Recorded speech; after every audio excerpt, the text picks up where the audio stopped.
to deflect yung blame kay Duterte I nung completely understand, nag-distribute. Senator. Ang point ko lang is you want more people like yours truly on your side on this issue squarely, di Yeah. ba? Yeah. If we know the facts, it's easier for us to point it out as journalists, as academics, as scholars. Kasi ako Yeah. bilang academic, marami ko nasulat sa mga West Philippines and South China Sea issue. But to be honest, this episode of Scarborough Shoal until now, until you clarified some of these things, medyo fuzzy pa rin until recently. There's still competing narratives for the lack of better term. Although the facts uh, obviously, we more or less know the general facts as President I can correctly point out. So, thank you for clarifying because even yung aking co-conspirator, si Ronald Llama, sabi niya na may pangako siya kay Pinoy na habang buhay pa si Pinoy, he has to be also a bit careful about some of the discussions. So, siguro kaya ngayon, all over the place ito si Ronald Llamas. So, in your case, you also had to keep certain level of confidentiality and also siguro ethics lang yan, di ba? Some sort of understanding with the late former president, God bless his soul, na you don't want to spill the beans too much. But unless you're forced by circumstances of Yes. legal investigation or Mm. something along those lines. So I didn't know that, Senator. The last thing, I mean, I want to ask on this issue before we transition to the other important issue also is, interestingly, naka-live na rin tayo on TikTok kasi I'm testing kung sinisensor tayo on West Philippines. Nahuli sila ilang beses. May nagsabi na, so sir, ibig sabihin yan, up for grabs pa rin ng Scarborough Shoal, technically No, speaking. no, no, no, no. Yung Scarborough, maliwanag yung ating claims dyan. Dineclare niyan, I was the principal author of the Philippine Baselines Law, the first internationally recognized law that asserts the claim of Scarborough. Pinasa na natin yan sa UNCLOS, yung Philippine Baselines Law. Dineclare natin na regime of islands. Actually, my version of the Philippine Baselines Law was supposed to include Scarborough sa Philippine baselines. But during the GMA regime, through the influence of China, they were Na-water able down to, siya. yeah, natanggalan tayo ng 14,000 square kilometers ng EEZ because of that, no? So, na-compromise sila. But still, regime of islands dineclare natin, atin yan, no? Yun ang punto rito. Pero kasi hindi mo naman lalagyan ng base diyan, 'di ba? Kasi nga ano yan marine sanctuary yan eh. Ang dami endangered species doon, mga reefs. Tapos yun nga, typhoon sanctuary din siya ng mga mariners. So anyway, yan yung, and by the way, I heard may nagpasa din daw sa inyo a copy of my memoir na ano Yes, mo ba yes, yun? exactly. That's why you So, can say I'm more sympathetic now. I mean, you would imagine me oh, interjecting you more. Alam mo naman style ko, Senator. yeah, Kasi sensitive tong issue na to, and I don't want this to yeah, come up as if we're pals. I mean, of course we're friendly, but I want to be fair. yeah, But thanks for sharing me your version. So, medyo it yeah, clarified some of the fuzziness, to be honest, around this issue. Kasi iba-iba yung version na narinig ko, not from the DDS side, credible, yeah. good people. Now, Ah, yes, yes, please, Senator. yeah, yeah, ako naman, sabi ko nga, ang bottom line dito is hindi ko binenta yung interest ng bansa. We fought for it. Nilaban namin yan. Kahit na anong upo, just to give you an idea, ito yung nare-reklamo kasi nila eh. Pagka daw kaharap nila yung China sa negotiating table, ang pambungad daw, uh, first we have the indisputable Inherent claim and over, indisputable sovereignty. Yeah. yeah, over Scarborough, ganyan. Yung ginagawa daw ng mga taga-DFA, pag narinig daw nila na umaalis na sila, sabi ko, ako, ang ginagawa ko, pagkasabi nila yon, I will say exactly the same thing. O ako naman sinasabi ko, okay, we also have an undisputable claim over Scarborough, but that's not why we are here. So parehas na nag-claim na kami. Pero, sige, set that aside, punta tayo, i-de-escalate natin. That's how I negotiated. Hindi yung uh, sasabihan ka lang ng ganito yung claim, aalis ka na kasi para na-insulto ka. Hindi. Tindigan mo siya ron. Teka, amin din yan. Di ba? We have clear historical and legal claim over Scarborough. So hindi ako umaatras doon. Then, saka namin pinag-uusapan, alisin mo yung barko mo diyan, alisin mo yan, ganito, ilipat mo rito. Mga ganun yung ginagawa So in namin. short, you're And saying, Senator, our stance should be say what you have to say, and I'll say also what I have to say. Then we can yes, talk from there, rather than we deny the fact that the other side has mumbo jumbo claims. Let's just accept they're gonna make mumbo jumbo claims anyway, right?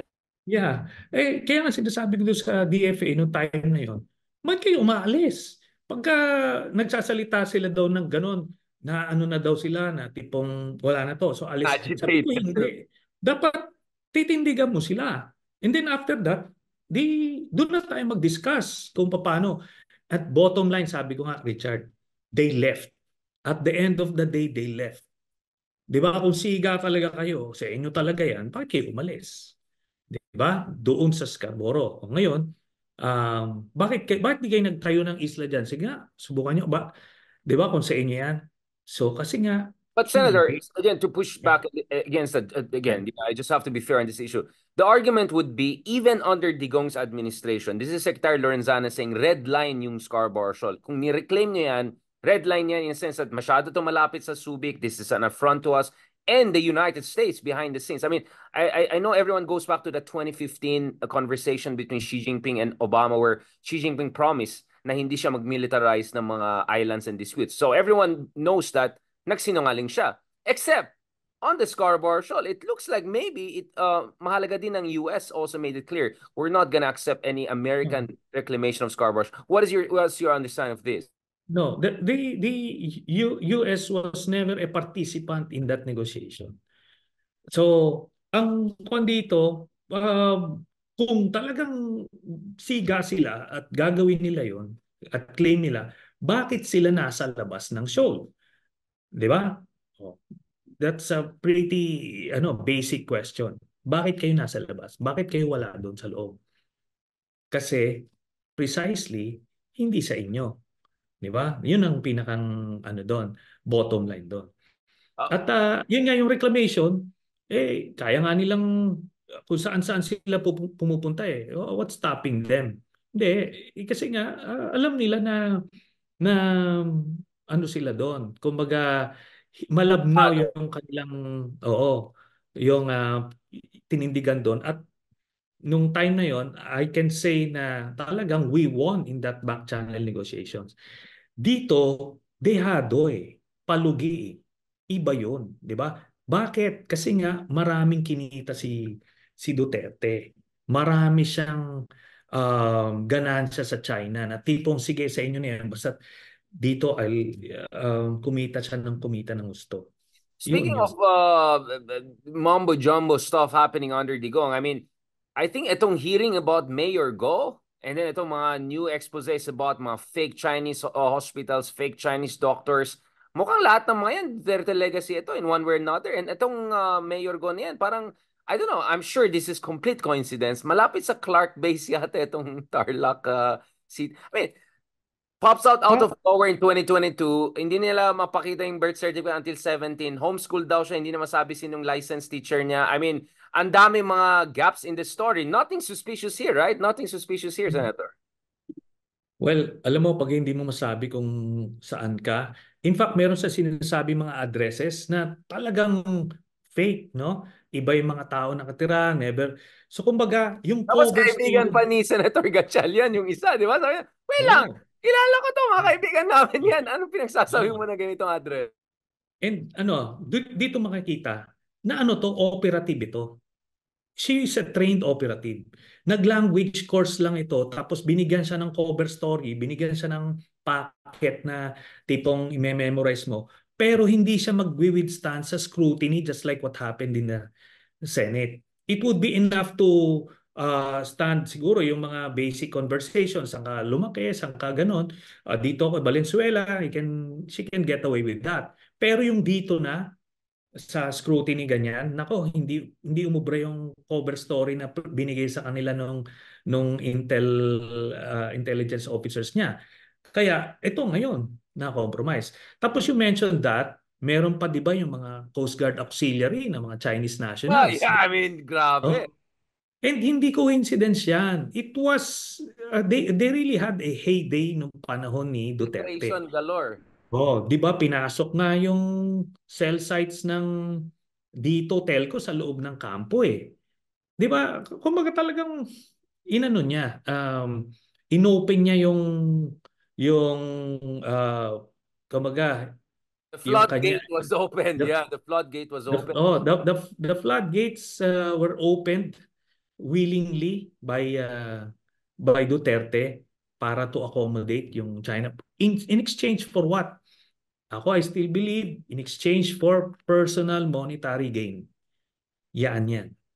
Okay, kaya What about the compromise siya. Pogo angle? The Pogo angle, because okay, so essentially what you're saying is influence operator ito, pero second class kasi medyo sabog yung story. Kasi if you're really a good agent, you're gonna come up with a better explanation for all of these missing documents and stories.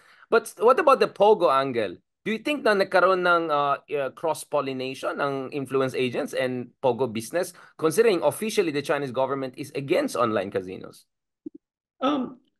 For sure, but I think hindi na kailangan nila ng cover as Pogo, kasi ano nga ginagawa na ng Coast Guard Auxiliary nila Duterte eh. Kumbaga, hindi na nila kailangan magpanggap pa eh. They're out in the open.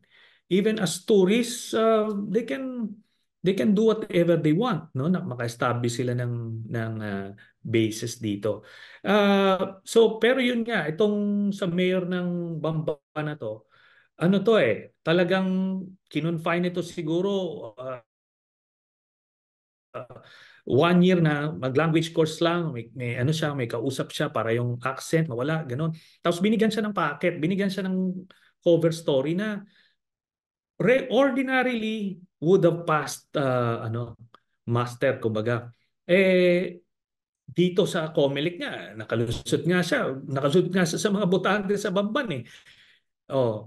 Pero sa Senate inquiry kasi, hindi mo alam kung saan ka bibirahin ng anggulo. The fact na umattend siya, ibig sabihin confident siya doon sa cover story niya until nag-collapse. Ito na ngayon, di ba? Pero it's an eye-opener for us. Ilan pa ba yung ganyan na nakalusot? Di ba? Maybe we have to check a lot of mayors next to all the EDCA bases. I mean, I Yeah. hate to be paranoid about this, but for all we know, tip of the iceberg lang ito. And I agree.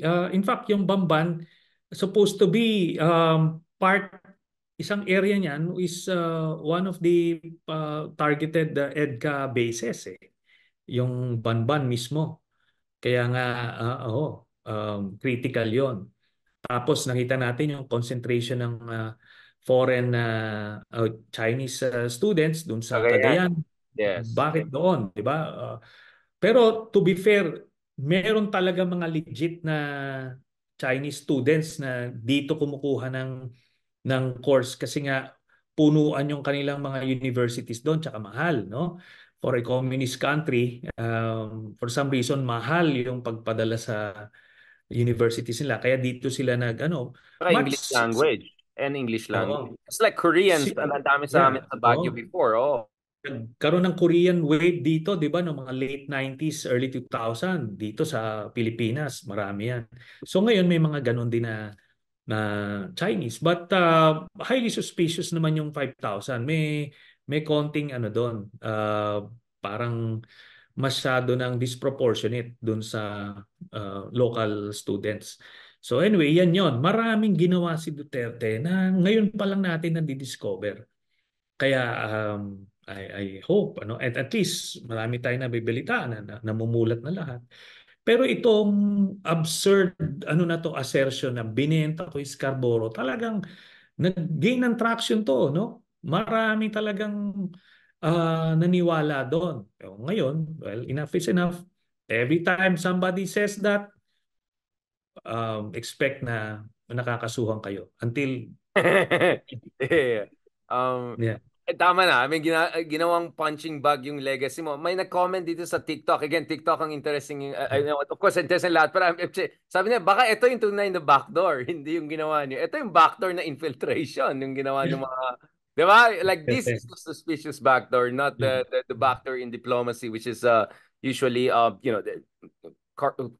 mean, it's just part of the game. Now, Senator, what do you think naman dun sa issue ng potential infiltration of the military and PNP by the pro Duterte camp? I know again we Yeah. have had these conversations for a while. So ang tanong is, why did you make this public now? Why do you think it's important na may isa publiko mo? Is this your warning shots na don't even Mhm. think about it? Is that what we're trying to do? Let's just say na sinasabi ko yung mga hindi kayang sabihin nung mga nasa otoridad kasi pagka kasi sila yung nagsabi, may greater ano yun eh. Kumbaga reverberations sa whether sa local business sector or international community pag umamin yung security sector na merong destabilization, teka muna, hold muna natin yung investment natin. Kumbaga may mga ganon. But, syempre, for somebody like me, I can deliver the message, pero they can still say, si ano lang yan, hindi yan part ng government. Pero Plausible yung deniability. may plausible deniability. Pero the same time, yung sa mga gumagalaw, may chilling effect yan. Kasi ako na-experience namin yan na nagre-recruit kami. Pag kami, nung panahon ni Gloria, pag kami lumabas na, oy, may destabilization daw, ganito, ang instinct, maglaylo muna tayo. Palamig muna kasi sabihin, minomonitor, yan. Ganun yon. Mhm. And and what do you think na medyo, again, this is a very low level, but bakit mas gumana sa PNP kaysa sa AFP when it comes to potential attempts at destabilization? I mean, this is a destabilization plot, right? I mean, this is Yeah. what we're looking at. Yeah. Okay, just to be clear, ano to, compared to the population of the officer corps and the rank and file of PNP, ano lang ito, maliit lang ito, konti lang. Pero ito kasing grupo na ito yung Davao Group na eh. Ito na yung part ng sindikato na ni Duterte. Ito yung mga na-implicate sa drug, sa EJK, sila-sila din eh. Hindi, it's not as if they were able to get new people.